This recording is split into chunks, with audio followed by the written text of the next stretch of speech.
રાજકોટ અગ્નિકાંડને કેટલા દિવસ થયા કદાચ તમને યાદ હશે ને.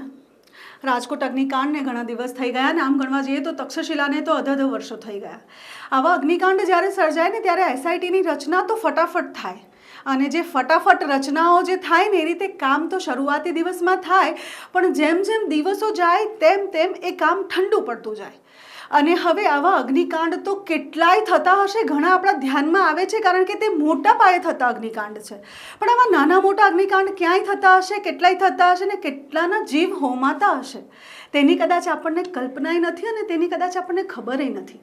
કારણ કે આ ખોખલું જે તંત્ર છે ને ઘણી વાતો એટલી આસાનીથી દબાવી જાય છે ને કે આપણને ક્યાંય કશીય ખબર નથી પડતી. આવા અગ્નિકાંડ વારંવાર સર્જાતા જ હોય છે અને તેના પર તંત્રની નજર, બાજ નજર રાખવી જોઈએ, પણ એ નજર જે છે ને તે આંખ આડા કાન કરે છે અને આવું થતું જ હોય છે. પણ આ તો બહુ મોટો સબક શીખવાડી જાય એવું અગ્નિકાંડ થઈ ગયું છે અને હવે તંત્ર, હવે જાગો, હવે આંખો ખોલો તો સારું રહેશે.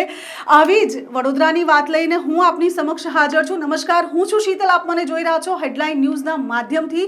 વડોદરા શહેરની પાસે એક યુનિવર્સિટી છે. યુનિવર્સિટીમાં જે ભણે છે તે વિદ્યાર્થીઓનો આંકડો જ્યારે હું તમને કહીશ ને તો કદાચ તમે ચોંકી જશો, કારણ કે એ આંકડો હજારોમાં નહીં લાખોમાં છે. દેશ વિદેશથી અહીંયા બાળકો ભણવા આવે છે અને તેની સાથે સાથે ભારતનું નામ રોશન થાય તેવી આ જગ્યા છે, કારણ કે અહીંયાના જે બાળકો છે તે ભણીને વિદેશ સુધી પણ જાય છે. એટલે આ એક એવી યુનિવર્સિટી છે જેનું નામ હું અત્યારે કહીશ એટલે તમારી આંખો ખરેખર ચોંકી જશે. આ પારુલ યુનિવર્સિટીની હું વાત કરી રહી છું. વડોદરા શહેરથી થોડું આગળ વધીએ, વાઘોડિયા રોડ તરફ જઈએ એટલે એક મોટી યુનિવર્સિટી આવે જેનું નામ છે પારુલ યુનિવર્સિટી. પારુલ યુનિવર્સિટીમાં હજારો સ્ટુડન્ટ ભણે છે અને હજારો સ્ટુડન્ટ જે ભણે છે ને એ બધા રહેતા હોય હોસ્ટેલમાં. એટલે શું કરે બિચારા, હોસ્ટેલમાં રહે અને ખાવા પીવા માટે આજુબાજુમાં રહેલી નાની દુકાનો અને ટપરી પર જઈને બપોરનું ભોજન કરતા હોય. પારુલ યુનિવર્સિટીની બાજુમાં એકદમ અડીને બે કોમ્પ્લેક્સ આવેલા છે. કોમ્પ્લેક્સનું નામ છે શ્રીજી અને શંકર. ભગવાનના નામે આવેલા સરસ મજાના બે જે કોમ્પ્લેક્સ છે ને એ કોમ્પ્લેક્સ જે છે એ તંત્રના સામે ધજાગરા ઉડાવતું હોય ને તેવું કોમ્પ્લેક્સ છે. કારણ કે આ જે આખું કાયદેસર કહેવાતું બાંધકામ ખરેખર તો ગેરકાયદેસર છે. આ જે ગેરકાયદેસર બાંધકામ છે તેની જે પુષ્ટિ છે તે ત્યાંના જ લોકોએ કરી છે અને અમારા કેમેરાની સામે જ કરી છે. હવે આટલી મોટી જ્યારે કોલેજ હોય, આટલા બધા જ્યારે સ્ટુડન્ટ હોય, તેની બાજુમાં ગેરકાયદેસર બાંધકામના આવા બે બિલ્ડિંગ હોય અને તંત્રને ખબર ના હોય, એટલે આ તો એક દાખલો એવો બેસાડી જાય છે કે ભાઈ હવે અગ્નિકાંડ સર્જાય ને ત્યાં તો 25 મર્યા, અહીંયા તો 25,000 મરે એવી વસ્તુ છે. કારણ કે સ્ટુડન્ટ તો બધા જ બહારથી આવેલા છે. વાત એ છે કે આખો એ પ્લાન બન્યો, કોને પાસ કર્યો ખબર નથી, ભગવાન ભરોસે ચાલે છે. એના પછી આ જે પ્લાન આખો પાસ થયો છે તે કોના ભરોસે પાસ થયો છે, પરમિશન અહીંયા કોણે આપી હશે. આ જે આખું કોમ્પ્લેક્સ છે ત્યાં નીચે ખાણીપીણીની દુકાનો છે, નાની નાની હોટલો છે, ગિફ્ટ સેન્ટર છે અને એવી ઘણી બધી દુકાનો છે, સેલૂન છે, ઘણું બધું છે. અને તેની ઉપર ધમધમે છે હોસ્ટેલ. હોસ્ટેલમાં એક બે નહીં, કમસે કમ 3,000 થી 4,000 બાળકો રહી શકે તેવી હોસ્ટેલ છે. 1 BHK જેવો પ્લાન બનાવવામાં આવ્યો, એ પ્લાનને પાસ કરવામાં આવ્યો. એ ગેરકાયદેસર પાસ થયેલો જે પ્લાન છે તે પ્લાન જે આ તંત્ર છે, ખોખલું તંત્ર, તેના ધજાગરા ઉડાવતો પ્લાન છે. 1-2 વર્ષ નહીં, લગભગ 10 વર્ષ થવાયા. એ બિલ્ડિંગ ત્યાંની ત્યાં જ છે અને હજારો લોકો ત્યાં રોજ અવર જવર કરે છે. નીચે દુકાનો છે એટલે સ્વાભાવિક વાત એ છે કે ત્યાં હોટલના લીધે ગેસના સિલિન્ડર હોય ને હોય જ. હવે જે દુકાનો છે તે આજુબાજુના ગામડાવાળા જે લોકો છે ને તે તેના ઓનર્સ છે. એટલે ગામડાવાળાએ NOC લીધી છે કે નથી લીધી તે પ્રશ્ન મોટો. તેના પછી તેઓ પાસે ફાયર સેફટીના પ્રસાધનો છે કે નહીં તે બીજો પ્રશ્ન.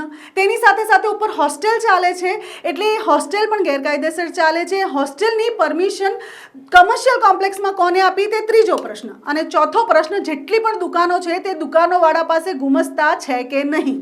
એટલે કલેક્ટર કદાચ આ રસ્તા પર કોઈ દિવસ ગયા જ નહીં હોય, કદાચ તેમને ખબર જ નહીં હોય કે લગભગ છેલ્લા 10 વર્ષનો સમય થયો. આમ તો હું 10 વર્ષ ઓછું બોલું છું, 10 વર્ષથી વધુનો સમય થયો આ કોમ્પ્લેક્સ ચાલે છે. પણ આ કોમ્પ્લેક્સ કદાચ મિસ્ટર ઇન્ડિયા છે અને આપણા કલેક્ટર શ્રી લાલ ઘડિયાળ કોઈ દિવસ પહેરતા નથી અને તેમને આ કોમ્પ્લેક્સ દેખાતું નથી. આ કોમ્પ્લેક્સ આટલા વર્ષોથી ચાલી રહ્યું છે. આ વર્ષોથી ધમધમતા કોમ્પ્લેક્સમાં કદાચ એક સિલિન્ડર ફાટે અને કંઈક દુર્ઘટના ઘટે તો રાજકોટવાળી ફરી થાય, અને જો થાય તો તેનું જવાબદાર કોણ? હવે વાત કરીએ આ જવાબદારી લેનારા જે વ્યક્તિ ચોપડે જે ચઢેલા છે ને તે વ્યક્તિઓના નામ અત્યારે હું જણાવીશ. વિક્રમસિંહ વજેસી અને શૈલેષ બારિયા.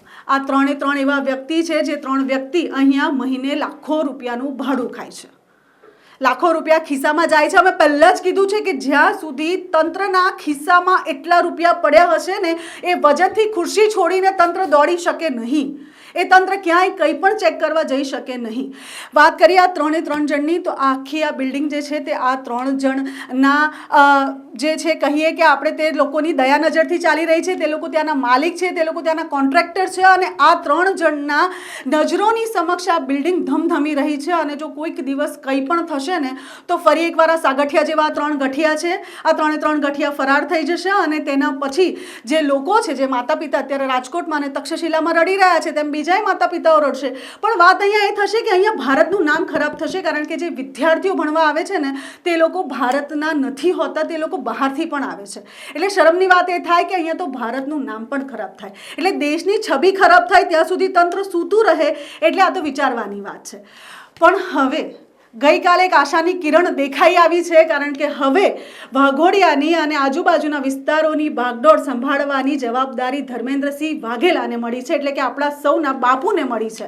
હવે બાપુ જરા નજર કરે તો આ 3 ગઠિયા, સાગઠિયાના મિત્ર 3 ગઠિયા વિક્રમસિંહ વજેસી અને શૈલેષ બારિયા, તેઓ ઉપર કંઈક કાર્યવાહી થાય, તેઓને બોલાવવામાં આવે, તે લોકોને પૂછતાછ કરવામાં આવે અને પછી ખબર પડે કે આ જે કોમ્પ્લેક્સ આખું એ જે બન્યું છે, આ જે જમીન ઉપર, એ જમીન કોની હતી, ક્યારે લીધી, કઈ રીતે પ્લાન પાસ થયો, તેના પછી કયા પ્રકારના સર્ટિફિકેટ તેમની પાસે છે અને કઈ રીતે આટલા વર્ષોથી ધમધોકારા ચાલી રહેલું કોમ્પ્લેક્સ છે તે પણ કોઈ પણ પ્રકારના ફાયર અને ગુમસ્તા વગર તે કઈ રીતે ધમધમી રહ્યું છે. આની સાથે સાથે સામે રોડની ક્રોસ કરીને સામેની સાઈડ જ્યારે નજર નાખીએ ત્યાં મોટો હાઈ ટેન્શનનો રોડ આવેલો છે. હાઈ ટેન્શનના રોડની નીચે 1-2 નહીં, કમસે કમ 40 દુકાનો ચાલી રહી છે. દુકાનો જનરેટર પર ચાલી રહી છે. એટલે જ્યારે જનરેટર પર ચાલતી હોય તો તમે વિચારી લો કે ડીઝલનો જથ્થો કેટલો હશે. એક તણખલું અને આખું વાઘોડિયા બરબાદ, આ એ પ્રકારની વાત છે. અને આજુબાજુમાં બધી GIDC આવેલી છે. એટલે આંખ આડા કાન જે તંત્ર કરે છે તે તંત્રને અત્યારે એક સવાલ કરવો છે કે હવે જાગી જાઓ અને હવે વડોદરામાં રાજકોટ જેવો અગ્નિકાંડ ન થાય તેની માટે ચોક્કસ પગલાં લો.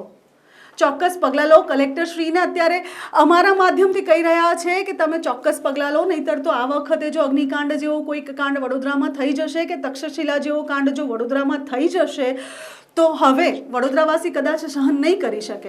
બોટકાંડમાં તો તમે કાંઈ ન કરી શક્યા, પણ હવે તો નજર ખોલો, હવે તો જુઓ, કારણ કે એ તો 12 વ્યક્તિ હતા અને 12 ભૂલકાના મા બાપ અત્યારે રડીને ન્યાય માટે આંસુડા પાડી જ રહ્યા છે, પણ તમે ત્યાંય નથી જોઈ શક્યા. પણ હવે જે આ જગ્યા ઉપર કંઈ પણ થયું ને તો એના જવાબદાર આ 3 સિવાય સત્તામાં બેઠેલા એ બધા જ ગઠિયાઓ હશે જે પૈસા લઈને ખિસ્સા ગરમ કરીને બેઠા છે.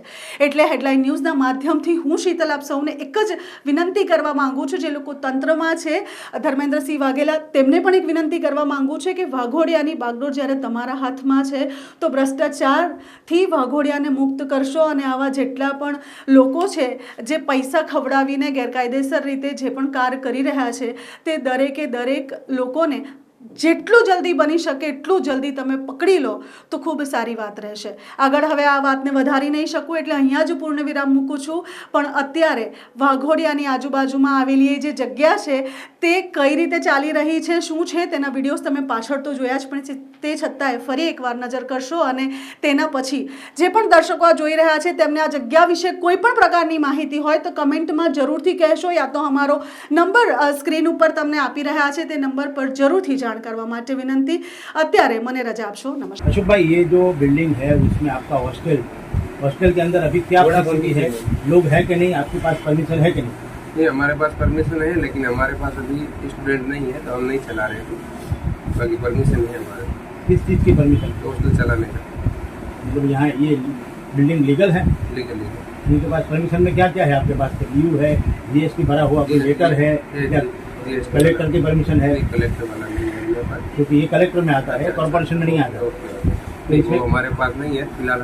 हम नहीं चला रहे, बंद नहीं है. तो ये दुकान आपकी वो नहीं, जो व्यू परमिशन होता है तो फायर सेफ्टी होती है, फायर सेफ्टी है नहीं, तो आपका क्या कहना है? जी सर, फायर सेफ्टी का तो वो क्यों नहीं लिया? तो इसके कारण आपने लोगों को क्यों दे दिए? कल उठ के कोई घटना हो तो क्या कौन जिम्मेदार? सर लगा देंगे सर। नहीं ना होने के बाद आप लगाएंगे तो क्या करेंगे? नहीं पहले ही लगा देंगे। अच्छा, आप लेने गए थे और किसी ने नहीं दिया, ऐसा है? कोई अधिकारी आपके पास आया था? नहीं सर, हम लोग गए नहीं। फायर का हम लोग गाँव के आदमी, हमारे को नॉलेज ही नहीं था किसी टाइप। किसी को पूछ लेते हैं, लेकिन नॉलेज नहीं है। तो जिस प्रकार से आपने दिया है, जहाँ पर सेल किया है, यहाँ पर आप रेंटल दिए है, तो जो स्टूडेंट रह रहे हैं, पारुल यूनिवर्सिटी बाजू में है, तो अगर कुछ होता है तो इसके लिए जिम्मेदार कौन है?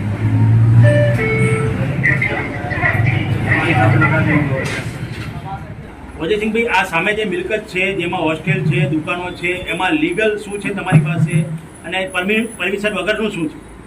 વિગત તો સાહેબ અમે એને કરાવડાવી.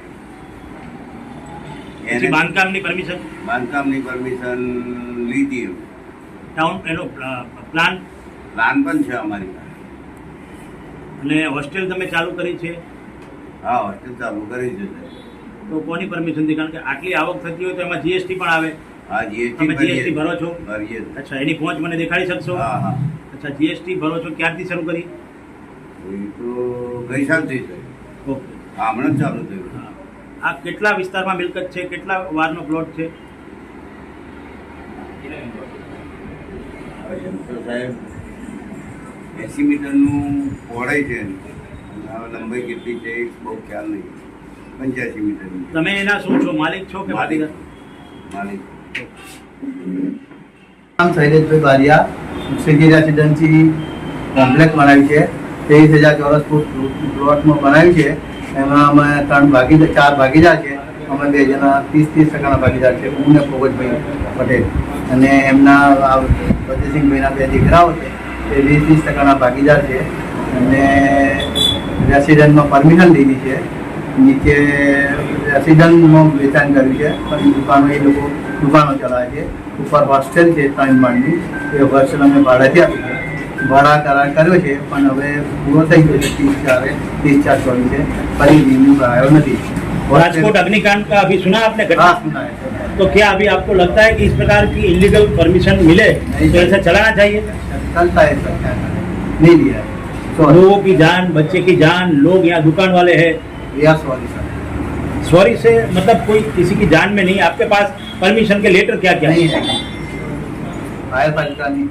અને આ તો રહ્યા સીજી અને શંકર જેવા 2 જ કોમ્પ્લેક્સ, પણ એ આખા એ રોડ ઉપર જોવા જઈએ ને તો 2 કોલેજીસ આવેલી છે. 2 કોલેજના સ્ટુડન્ટ્સ જે છે તે કસ્ટમર બનીને અમારા ત્યાં આવશે અને અમને સારો એવો નફો થશે એવું વિચારીને ત્યાં 1-2 નહીં, આવા કેટલા બધા કોમ્પ્લેક્સ અને કેટલી બધી હોસ્ટેલ્સ આવેલી છે. હવે દરેક હોસ્ટેલ્સ પાસે એનઓસી છે કે નથી તે મોટો પ્રશ્ન છે. અને જો કોઈ પણ ઘટના ઘટી જશે તો તેનું જવાબદાર કોણ રહેશે? મોટો પ્રશ્ન અહીંયા એ પણ પૂછવાનો થાય કે જે લોકો ભાડેથી દુકાન ત્યાં લઈ રહ્યા છે, શું તે લોકોને અંદાજો છે કે કાલ ઉઠીને કંઈ પણ થશે તો જવાબદારીનો ટોપલો તેમના માથા પર પણ આવશે?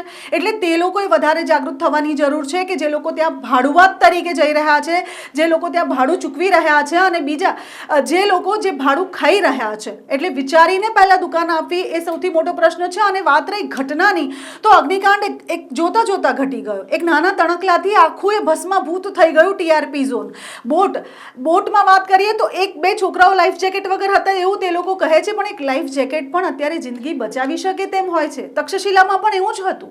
એટલે જ્યારે ઘટના ઘટે ને તો પૂછીને નથી ઘટતી, એવી રીતે ઘટી જાય છે. આંખના પલકારા થાય અને લોકો બળીને ખાક થાય છે. એટલે વાત એ છે કે આ રોડ ઉપર 1-2 નહીં પણ આવા ઘણા બધા શોપિંગ સેન્ટરો આવેલા છે. જે શોપિંગ સેન્ટર ગેરકાયદેસર રીતે ચાલતા હશે અને ગેરકાયદેસર કદાચ ના પણ હોય તો તે લોકો પાસે ફાયર સેફટીના કોઈ પણ પ્રકારના એનઓસી નહીં હોય. તેની તો ગેરંટી અહીંયાથી અમે જ આપી શકીએ એમ છે, કારણ કે અમે જોયું છે ગ્રાઉન્ડ રિપોર્ટ પર જઈને. એટલે હવે જવાબદારી લેવાનો સમય આવી ગયો છે. અને જેટલા પણ લોકો જોઈ રહ્યા છે તે લોકોએ પણ જવાબદાર જે લોકો છે તેઓની આંખ ઉઘાડવાનો સમય આવી ગયો છે. એટલે જ્યાં પણ કંઈ પણ આવું ખોટું બનતું હોય તો જલ્દીથી અમને કમેન્ટ કરીને બતાવશો. અમે તરત તમારી મદદે પહોંચી શકીએ તેમ છે.